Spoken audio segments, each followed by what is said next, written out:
Welcome back. I'm Ian and I'm with my good friend Bob, and this is the space between. And as a continuation on our last two recordings, I'm going to throw it over to Bob and follow Bob's lead today. Yeah, we're going to improvise. Thank you for that introduction. I'm really happy to be with you, Ian.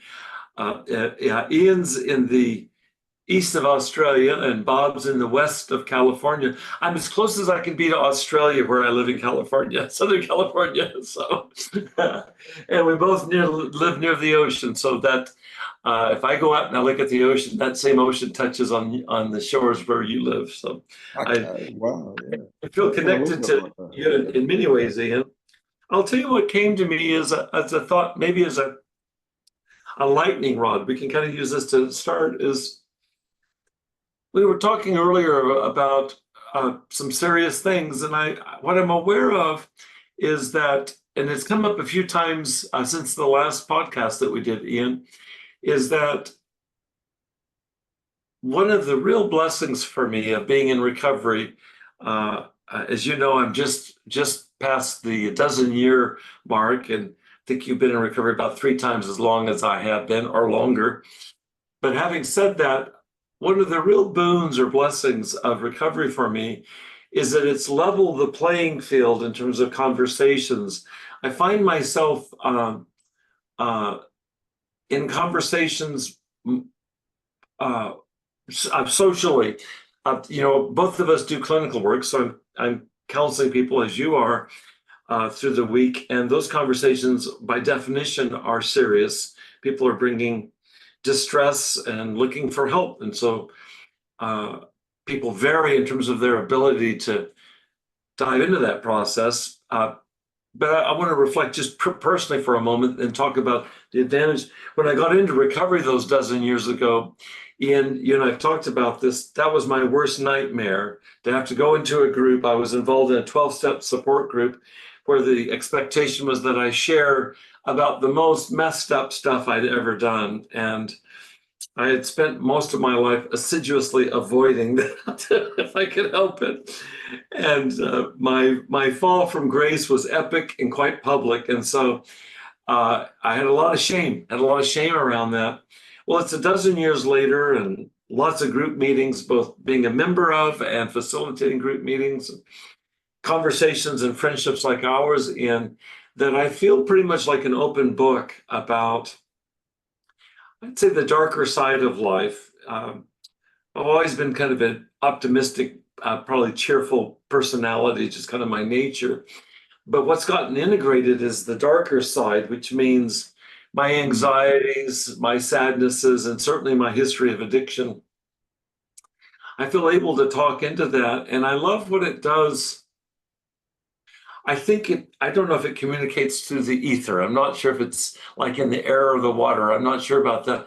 But I do find more and more people coming up to me, and it just feels like there's a comfort. I think that there's a kind of a nonverbal, we're talking about the space between, there's kind of a nonverbal information that's transmitted that goes something like this, that I know about brokenness, and you're safe to talk with me. So I'm very grateful for that.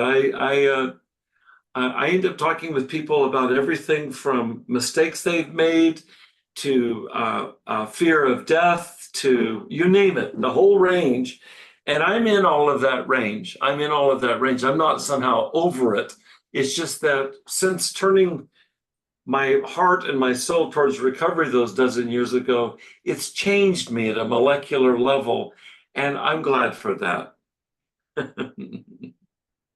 Yeah, and I was just thinking then, as you were talking into that, Bob, about that whole process of inclusion, of being, rather than being isolated away and as you say, full of shame and whatnot. And before we got together in our little pre-meeting, our personal get-together, you were talking about that series, The Bear, and it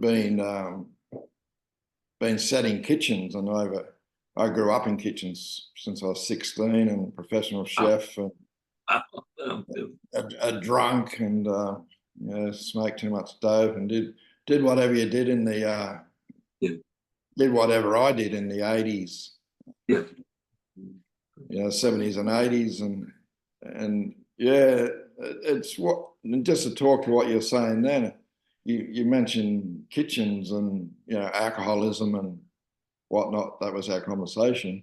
It just brings back a flood of memories. And what I've noticed in recovery is, rather than just kind of cringe and melt around that, I'm going to go, yeah, that was part of my life. So it is an integrated part. I can talk to that. You mentioned our clinical work, and clients come in, and I can go back and use myself as a tool of awareness, just to bring awareness to you. Hey, well, you're not alone. Hey, I've done that too. yeah, yeah. I've shared this with you before. I can't remember if we shared it in a recording or not, but sometime in the last 12 years, doing a lot of work in treatment centers, I led a lot of groups with people that were in early recovery, typically from very severe addiction to very severe substances, oftentimes heroin or methamphetamine. We had our share of those whose drug of choice was alcohol, and others it was cocaine. Some it was marijuana, but it was heavy duty. And one of the things that would come up in the groups, and you just reminded me of it right now, is people would say, we have worked with psychologists like you, Bob, that know about therapy and know the research in psychology. And we've worked with people that are in recovery from addiction, severe addiction, like I am. Says, but we very rarely run to somebody that's both of those things, both has training as a psychotherapist and also knows addiction from the inside out. I don't know how it goes for you in Australia, but I've worked in a good number now of treatment centers, and the typical scenarios, you'll have professional staff. They don't literally wear white coats, but that image comes to mind, walking around in their white coats. That would be the psychiatrists and the psychologists and the social workers and other forms of marriage and family counselors and nursing staff. You have that group, and then you have the so-called recovery staff. My first treatment center, they called them chemical dependency counselors. And so that'll be people that are in recovery that have had some training, but a minimum of training compared to the white coat people. And so you have this kind of divorce between those that know addiction from the inside, and they have more moment-to-moment contact with the clients by far than the professionals, those that have licenses and are practicing and so on. And that group, the psychiatrists, the psychologists et al., they're very knowledgeable, but very few of them, in my experience, know addiction from the inside. They are there, but there oftentimes ends up being a divorce, and I can understand that, because you don't really want somebody talking to you, especially about your most personal things, if you sense any judgment from them. And it's very hard to get past bias towards addiction, especially if you've never experienced it firsthand, and or if you've experienced trauma around it in your family. So I've been to a lot of therapists, I think, that don't realize that they're putting out a pretty cold and prickly vibe because they haven't been in the bottom of the barrel like you and I know firsthand. They haven't known that. And so most of the clients I know are quite sensitive, almost like radar, to pick up on judgment, because shame is so prevalent.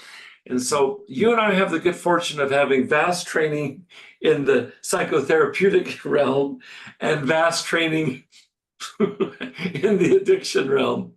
And I'm grateful for that mix. I wasn't always, but I'm grateful for it now. And I find interesting that you bring that up. The timing, I think, is quite good with what's been going on over late with my practice, and because I have that part of me that has that lived experience of addiction, been in recovery for a while now, quite a while, and done a whole lot of therapeutic training. So I've kind of walked that, as they say, walk that narrow ridge between the two, and then try and navigate that in the therapy room where my heart goes out in a healthy way. My heart goes out to the person suffering with the addiction, and then I've got the bewilderment of the partner who can't understand the lies and the deceit and what the person's protecting themselves from. And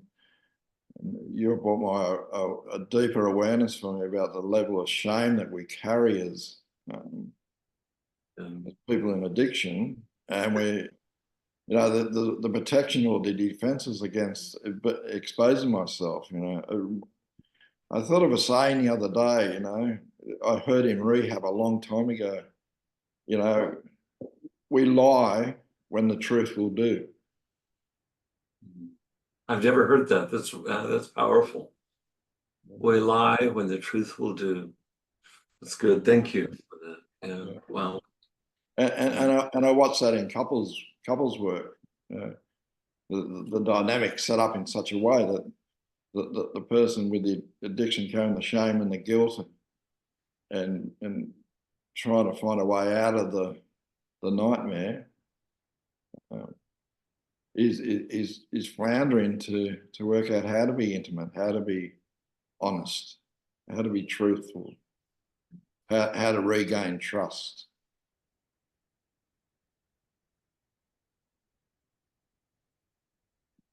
As you know, my partner is a therapist, and we were talking just this weekend about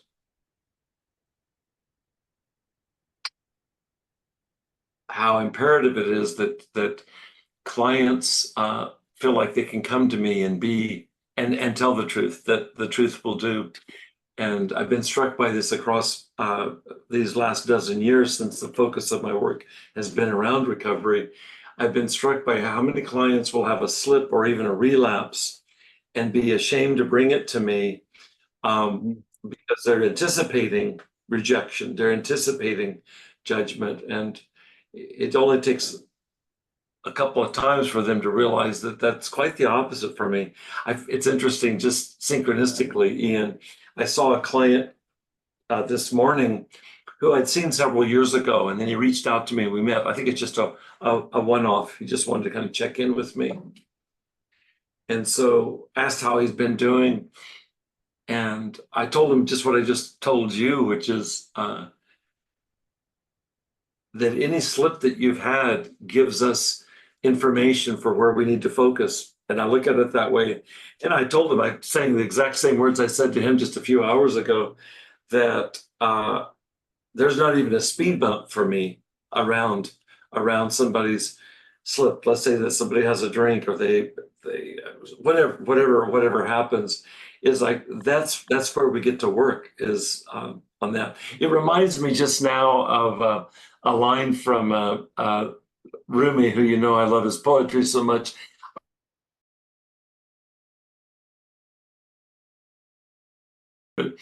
He says that somebody went up to a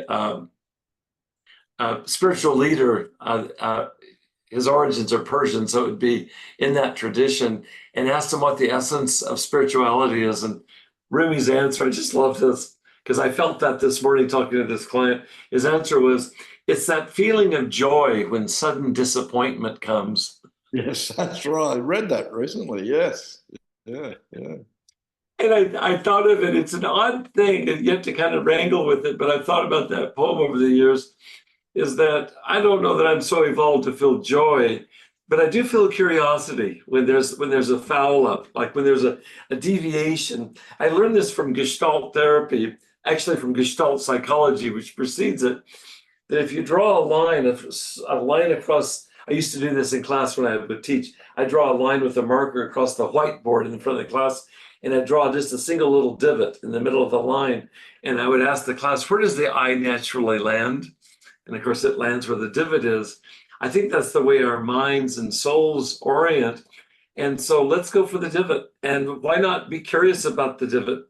And I actually look forward to that. This from my own daily practice in my swimming meditations, is that I look every morning. I just do a quick inventory every morning. And as I'm swimming, I look at the last 24 hours and I look for the divots. I don't need to. Yeah, I'm okay giving myself credit for the non-divots, but I'm very curious about the divots. How did you? Oftentimes, it's an attitude for me that I'm working on. So it could be other addictive behaviors. I've got a whole host of things: eating too much, spending money that I don't need to, etc. But I just do a quick review, and it's like, for me, the shame has almost gotten completely out of it now. It's just like, okay, what do we need to do to micro adjust? There's something Yeah. that was on, and I feel that same way with clients as I do with myself. It's like, let's take that as an opportunity. Let's work it. Yeah. Yeah, because I started to think about that line and the divot, and the divot for me is if I'm relapsing, I'm on the divot. Yeah, yeah. There is a Gestalt saying that was given to me by a therapist who's now passed on, Helga Matchko from Rhode Island, would say that the relapse is the indicator of the unfinished business. Perfectly said. Perfectly said. That's beautiful. Thank you for that. That's a gift.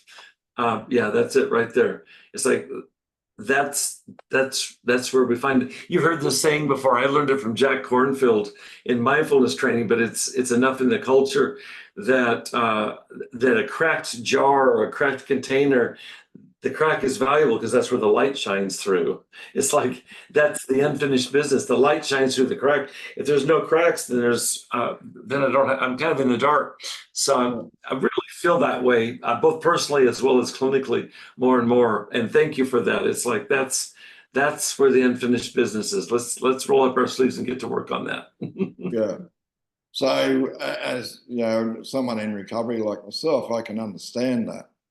Yeah. Both clinically and personally, But then when we've had a family or a couple that have been through addiction and they're just hanging in there waiting for their partner or whoever is in the family to get clean and sober and get on with their life, and then when the unfinished business comes to the surface, and it will, in my humble opinion, it'll always come to the surface in relationship to something.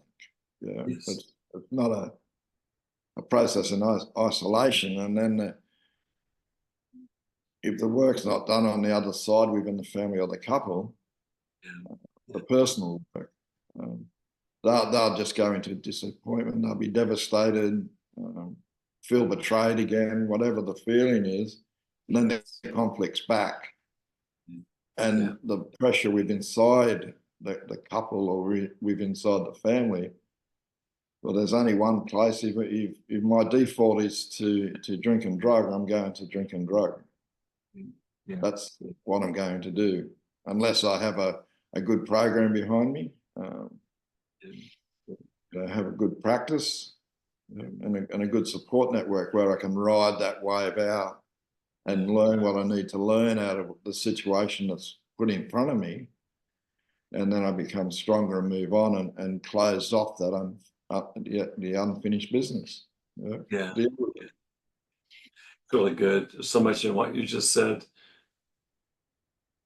I haven't thought about this for years, but one piece that popped up for me as I was listening to you is the communications theorist Paul Václavic. He was very significant in the building of the early days of family therapy here in the U.S.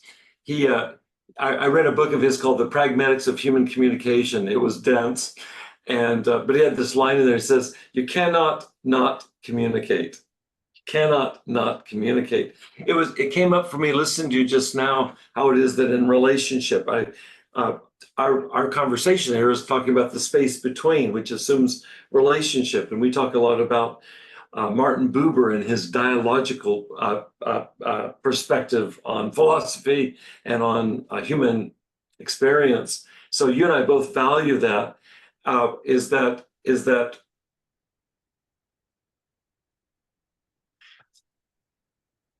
when an individual, let's say, is struggling with sustained recovery, is that it's understandable if let's say the spouse, the non-addicted spouse, may just be up to here with frustration and disappointment. And I feel great empathy for that because I experienced it in my primary relationship, and we're together. We survived that, but it was a lot to go through for both myself and for her. Is that her disappointment? This is back to Václavic. Her disappointment communicated in spades to me. Even if she was silent, she could not communicate. And that disappointment would go into my own vulnerabilities, let's say around shame, which is accurate, feeling bad about myself. And shame is the most stressful negative human emotion. It's more stressful than anger. It's more stressful than fear. It kicks up our stress levels quickly and high enough that we need major surgery. And for anybody who's been addicted realizes that major surgery comes quickly and effectively in the short term with drinking and drugging. And so I can just remember that cycle that I got into. One of my favorite psychoanalysts here in the Los Angeles area is Robert Stolorow, and he's written about what he calls the isolated mind phenomenon. Is that it's easy to isolate the addict, the active addict with alcohol or other drugs, because they're just screwing up so badly, and it's easy, kind of like low-hanging fruit, to scapegoat them. And it's even understandable. I don't feel like false sympathy for somebody who's in active addiction. It causes wreckage in their lives. It did in my life. Having said that, it's not helpful to hold that person at arm's length and begin to send them messages such as they're broken, defective, weak-willed, can't say no, and so on, because it's already bad enough to be inside that shame cycle of addiction. And so what Robert Stolorow is talking about is that we need to move into a dialogic relationship. He would say, he didn't quote this exactly, he used to talk about this. I used to teach a class based on his material. He would talk about a so-called borderline personality. He had a great deal of difficulty with that diagnosis. And he said that he was much preferring people talk about borderline states than borderline like stable traits. But he had this formula. He said, borderline in the presence of whom? Absolutely. And without getting in about blaming, because this is not about blaming partners or other loved ones, but it's about trying to expand the umbrella to include anybody that we do love. So it'd be like addicted in the presence of whom or what, and can we talk about context? Not in a blaming way, and it's not about making excuses, but I know that for me, there's no way in hell I was going to be able to sustain successful recovery if I didn't address the relational dimensions of that, particularly with my partner, but in my life, my friends, etc., because I created a life that was going to perpetuate addictive behaviors. And so all of it needed major surgery. So I really like you bringing in the relational aspect and realizing that we're in this together. If we can stop pointing fingers and stop blaming, the blame shuts us down. The shame shuts us down.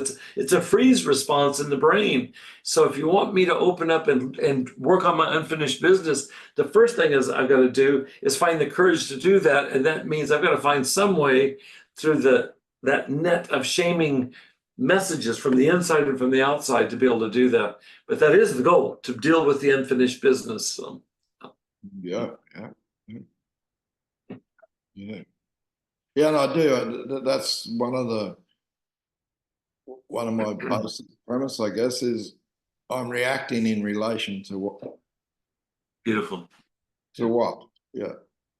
To use the language I use, I'm reacting to something in my environment. Yeah. This is my reaction.